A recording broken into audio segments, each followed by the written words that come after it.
ব্যবসা বাণিজ্য অর্থনীতির জনপ্রিয় আয়োজন সমকালীন অর্থনীতির আজকের পর্ব থেকে আপনাদেরকে স্বাগত। প্রিয় দর্শক, তৃতীয় বিশ্বের এক সময়ের তলাবিহীন ঝুড়ি নামক দেশটি আজ ল্যান্ড অব মাইক্রো ক্রেডিট নামে খ্যাত। এই দেশে সম্প্রতি অনুষ্ঠিত হল এশিয়া প্যাসিফিক আঞ্চলিক ক্ষুদ্র ঋণ সম্মেলন। 2005 সালের মধ্যে বিশ্বের 10 কোটি দরিদ্র লোককে স্বাবলম্বী করার অঙ্গীকার ব্যক্ত করা হয়েছে এই সম্মেলনে।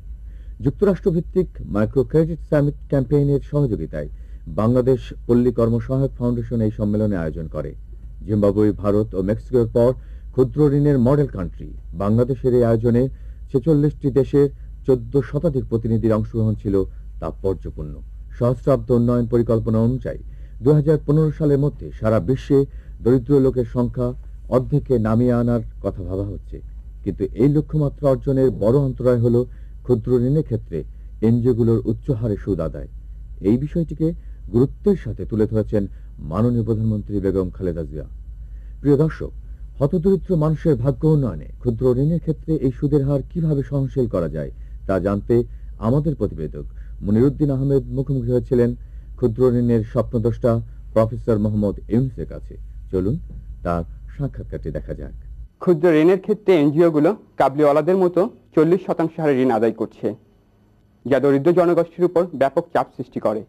দরিদ্র মানুষের ভাগ্য উন্নয়নে এই সুদের হারকে কমিয়ে আনার কোনো উপায় আছে কি? এটা হলো যে আগে ঋণ পাওয়া যাচ্ছিল না, যেতে হলে মহাজনের কাছে যেতে হচ্ছিল। মহাজনের কাছে গেলে সে এটা বিশাল রকমের হয় সুদ দিতে হচ্ছে, না হয় অন্য শর্ত দান দিতে হবে, ইত্যাদি ইত্যাদি। এখন এনজিওদের মারফতে পাওয়া যাচ্ছে, বলছে সুদের হার বেশি মনে হচ্ছে। সুদের হার যে কোনো জিনিসের বাজারের দাম কমানোর একটাই রাস্তা, যদি কেউ মনে করে যে এটা বেশি, আরেকজন এসে ব্যবসা শুরু করে কম দামে বিক্রি করা। তো কাজে যার কাছে এটা খারাপ লাগছে তার একমাত্র কাজ হলো এসে বিক্রি করা, যে আমি সস্তায় দিই। কাজে ফয়সালা, এটা নিয়ে বিতর্কের কিছু নাই। এটা তো খোলা বাজার, কেউ কাউকে নিষেধ করছে না যে আপনি আসতে পারবেন না, শুধু আমি থাকবো, আমি এখানে একচেটিয়া বাজার, ওরকম তো কিছু না।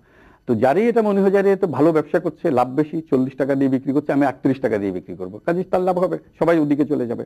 কাজে এটা নিয়ে তর্ক না করে কাজে নামাটাই হলো প্রথম কাজ, এটাই হলো বড় কথা। আর এটা কেউ হুকুম দিয়ে এটাকে কমাতে পারবে না। এটা হলো যে এমন এক জিনিস যে এটাকে যদি সরকার চায় যে এটা কমুক, তাহলে সে কি কারণে বেশি দিচ্ছে, তার খরচটা কেন পোষাতে পারছে না, সেগুলোর দিকে মনোযোগ দিতে হবে, যাতে খরচগুলো কি কি আছে, সেখানে সরকারের কোনো ভূমিকা আছে কিনা। খরচ যদি কমাতে পারে তাহলে হয়তো সে কম দামে বিক্রি করতে পারে, এটাও দেখতে হবে। সবচেয়ে বড় হলো যে নিজে কাজে নেমে যাওয়া। কাজে নেমে গেলে যদি 40 ভালো না লাগে, আমি 4% সুদ দেবো, আমি পোষাতে পারবো, তো ওদের ব্যবসা একদিনই শেষ, 2 দিন লাগবে না শেষ করতে। তো কাজেই আমি অনুরোধ করবো সবাইকে, যারা মনে করে যে এটা সুদের হার বেশি, তারা মেহেরবানি করে আসেন, কাজটা শুরু করেন, তাহলে এই সুদের হার বেশিক্ষণ থাকবে না। প্রতিযোগিতার মধ্যেই এটা সমাধান সমস্ত হয়ে যাবে। সমকালীন অর্থনীতির জনপ্রিয় আয়োজন প্রতিবেদন পর্ব থেকে চলুন ঘুরে আসি। বসন্তের মূল পরিচয় পাওয়া যায় রং বেরঙের ফুলের মাধ্যমে এবং কোকিলের কণ্ঠে। তবে বর্তমানে আমাদের দেশে বসন্ত ছাড়াও সব ঋতুতে বাহারি রঙের ফুলের পর্ষা সাজিয়ে বসেন ফুল বিক্রেতারা। ইংরেজি নববর্ষ, বাংলা নববর্ষ, ডিসেম্বর মাস, ফেব্রুয়ারি মাস, জন্মদিন, সর্বোপরি বিয়ের অনুষ্ঠানের জন্য ফুল অপরিহার্য।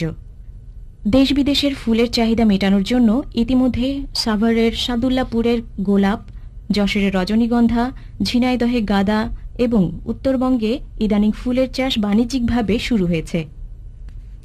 অভ্যন্তরীণভাবে ফুলের গুণগত মান অনুযায়ী 3 ফুট দৈর্ঘ্য গাঁদা ফুলের মালা 10 টাকা থেকে 150 টাকা, একটি গোলাপ 3 টাকা থেকে 5 টাকা, রজনীগন্ধার প্রতি স্টিক 1 টাকা থেকে 3 টাকা, বেলি প্রতি পিস 5 টাকা থেকে 10 টাকা, গাজরা 10 টাকা থেকে 15 টাকায় বিক্রি হয়।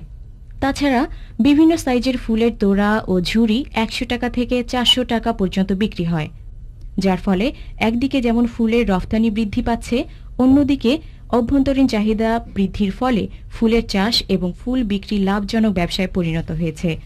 ঋণ গ্রহণের ক্ষেত্রে দরিদ্র মানুষগুলোর জামানত দেওয়ার মতো কিছু না থাকা, প্রত্যন্ত গ্রামে ঋণদানকারী প্রতিষ্ঠানগুলোর শাখা না থাকার মতো নানাবিধ ঝামেলার কারণে দরিদ্র মানুষগুলো যখন কোনো ঋণই পাচ্ছিল না, তখনই এনজিওগুলো মাত্র 34.26 বিলিয়ন টাকা ঋণ স্থিতির বিপরীতে 49.20 বিলিয়ন টাকা ঋণ বিতরণে সফল হয়েছে, যা কিনা মহাজনী ব্যবসা বন্ধ এবং 120 থেকে 200% হারে সুদ প্রদান থেকে মানুষকে বাঁচিয়েছে। শুধু তাই নয়, পল্লী কর্মসহায়ক ফাউন্ডেশনের জন্ম ঋণদানে উৎসাহিত করেছে। আর এই প্রতিষ্ঠানগুলোর জন্য বাংলাদেশের অধিকাংশ দরিদ্র পরিবার ক্ষুদ্র ঋণের আওতায় এসেছে। সেদিন বেশি দূরে নয়, এই ঋণ গ্রহীতারাই ঋণ উদ্যোক্তাতে পরিণত হবে। দেশ সমৃদ্ধ আসবে, এগিয়ে যাবে বাংলাদেশ। এই শুভকামনায় সমকালীন অর্থনীতির আজকের পর্ব থেকে বিদায় নিচ্ছি। আগামী পর্ব দেখবার আমন্ত্রণ রইল।